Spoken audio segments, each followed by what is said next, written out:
ஓம் நம சிவாய். நம்ம திருவாசகத்தில் திரு அம்மானை அப்படின்ற பகுதியில் இருக்கிறோம். இதில் 5 பாடல்கள் வரைக்கும் பார்த்துருக்கோம். இதில் இப்போ 6வது பாடலை பார்க்கலாம். கேட்டாயோ தோழி கிரி செய்த ஆரொருவன் தீட்டார் மதில் புடைசூழ் தென்னன் பெருந்துரையான் காட்டாதன எல்லாம் காட்டி சிவம் காட்டி தாழ்தாமரை காட்டி தன் கருணை தேன் காட்டி நாட்டார் நகை செய்ய நாம் மேலை வீடெய்த ஆழ்தான் கொண்டு ஆண்டவா பாடுதும் கான் அம்மானை. அப்போ எப்படி தோழிக்கிட்ட பேசுகிற மாதிரி வரக்கூடிய அம்மானை பாடல்களை பார்த்துட்டு இருக்கோம். அதில் அழகானதும் நல்லதும் ஆனால் பெருந்துறை கோவில் இருக்கே, அதில் சுவரில் சித்திரங்கள் தீட்டப்பட்டிருக்கு. அங்கு எழுந்தருள் இருக்கிற சிவனார் செய்த மாய வித்தை எத்தகையதுன்னு தோழி நீ கேட்டியா? ஊனக்கண்ணுக்கு எட்டாத அவன் ஸ்வரூபத்தை ஞானக்கண் கொடுத்து அவன் காட்டி அருளிருக்கானே, அந்த பரமானந்தத்தின்றோட தேனை மாய பிரபஞ்ச வாழ்க்கையில் இருக்கிறவாளுக்கு முக்தி நிலை விளங்காதுமா, அவனுடைய பரமார்த்திக மகிமையை நம்ம பாடுவோம் அப்படின்னுட்டு தோழி அழைக்கிறதா வரக்கூடிய பாடலாக இருக்குது இந்த 6ஆம் பாடல். அடுத்து 7வது பாடல். ஓயாதே உள்குவார் உள்ளிருக்கும் உள்ளானை சேயானை சேவகனை தென்னன் பெருந்துறையின் மேயானை வேதியனை மாதிருக்கும் பாதியனை நாயான நம் தம்மை ஆள்கொண்ட நாயகனை தாயான தத்துவனை தானே உலகேழும் ஆயானை ஆழ்வானை பாடுதும் கான் அம்மானை. அப்போ எப்படி இருக்காங்க? உள்ளத்தில் யாண்டும் மெய்ப்பொருளாக இருக்கிறது அவன்தான். அது ஆழ்ந்து சிந்திக்கிற அளவு அவன் ஸ்வரூபம் நமக்கு நன்னா விளங்கும். அப்படி உபாசிக்காதவாளுக்கு அவன் தூரத்தில் இருக்கவன் போல தென்படுறான். உபாசிக்கிறவாளுக்கு கிட்ட வந்துடுறான், உபாசிக்காதவாளுக்கு தூரத்தில் இருக்கான். உள்ளும் புறமும் இனிதாக இருக்கக்கூடிய அவன் உயிர்களை பக்குவப்படுத்திகிட்டே இருக்கான். எங்கும் வியாபகமாக இருக்கிற அறிவு பொருள் அவன்தான். யாண்டும் சிவசக்தியாக இருந்து அவன் பொறிகளுக்கும் புலனாகிறான்.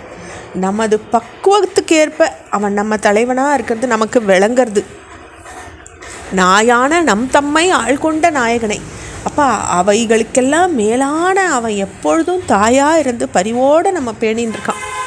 மேலும் 7 ஞான படித்திரங்களில் இருக்கிற உலகனைத்துக்கும் ஆனவன் அவன்தான். பின்ன உலகனைத்தையும் அவன் முறையாக ஆண்டுண்டும் வரான். அத்தகையவனை நம்ம பாடுவோம்னு அழைக்கிறாங்க இந்த பாடலில். அடுத்த பாடல். பண் சுமந்த பாடல் பரிசு படைத்தருளும் பெண் சுமந்த பாகத்தின் பெம்மான் பெருந்துரையான் விண் சுமந்த கீர்த்தி வியன் மண்டலத்து ஈசன் கண் சுமந்த நெற்றிக் கடவுள் களிமதுரை மண் சுமந்த கூலி கொண்டு அக்கோவாயால் மொத்துண்டு பொன் சுமந்த பொன்மேனி பாடுதும் கான் அம்மானை. அப்போது எப்படி சுவாமி மண் சுமந்தார் இல்லையா, பிட்டுக்கு மண் சுமந்தார். அந்த இது இங்கே வருது. ஆப்த வாக்கியங்களுக்கு அமைஞ்ச அருள் கவிதைகள் வாயிலாக பரமனுடைய மகிமையை நம்ம முதல்ல கொஞ்சம் நமக்கு கிடைக்கிறது. அனைத்தும் சிவசக்தி ஸ்வரூபம்ன்ற நல்லறிவு அதை தொடர்ந்து வருது. திருப்பெருந்துறை போன்ற புண்ணிய கஷேத்திரங்களில் அவனுடைய சாநித்தியத்தை சிறப்பாக பார்க்குற பக்குவம் அடுத்தபடியாக வருது. அகிலாண்டத்துக்கும் அவன்தான் ஈசன்ற கீர்த்தி விண்ணவர்க்கும் மன்னவர்க்கும் அது அப்புறம் விளங்குறது. அகிலாண்டங்களுக்கும் அப்பால உல்லசித்த ஆகாசமே அவன் அப்படின்ற அவனுடைய நெற்றிக்கண் ஞானக்கண்ணு நிரூபிக்கிறது நமக்கெல்லாம். அத்தகைய அதீத பொருள் தன் பக்தன் பொருட்டு பிரசித்தி பெற்ற மதுரையில் கூலிக்க மண் சுமந்தானே. மேலும் பாண்டி மன்னன் கையில் பெரும்பால அடிப்பட்டு முதுகில் புண்பட்டானே, அத்தகவனோட மகிமையை நம்ம பாட வேண்டாமா அப்படின்னு அழைக்கிறாங்க இந்த அம்மானை பாடலில். அடுத்த பாடல்.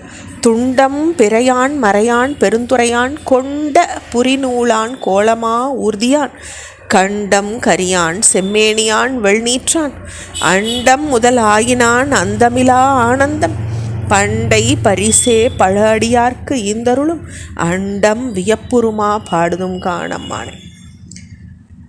அப்போ எப்படி அண்டத்தை படைத்தவன், அண்டம் முதல், இந்த அண்டத்துக்கே முதலானவன் அவன்தான். சந்திரசேகரனாக இருக்கார், பிறை சந்திரனை சூடினவனாக இருக்கார், வேதியனாக இருக்கார், திருப்பெருந்துறைக்கு இறைவனாக இருக்கார், முப்பூரி நூலை தரித்தவராக இருக்கார், அழகிய காளைய வாகனமாக உடையவராக இருக்கார், நீலகண்டனாக இருக்கார், சிவப்பு மேனியனாக இருக்கார், வெந்நீர் பூசினவனாக இருக்கார். அண்டத்துக்கு மூல காரணன் அவர் தான். அண்டன் முதல் ஆகினான். முடிவற்ற ஆனந்தத்தை பழைய முறைமைப்படியே பழமையான தொண்டருக்கு கொடுத்தருளிருக்கான். அத்தகைய பெருஞ்சிறப்பை உலகம் அதிசயப்படும்படி நம்ம பாடுவோம் அப்படின்னு இந்த 9ஆம் பாடல் சொல்கிறது. தொடர்ச்சி நம்ம அடுத்த பகுதியில் பார்க்கலாம். ஓம் நம சிவாய்.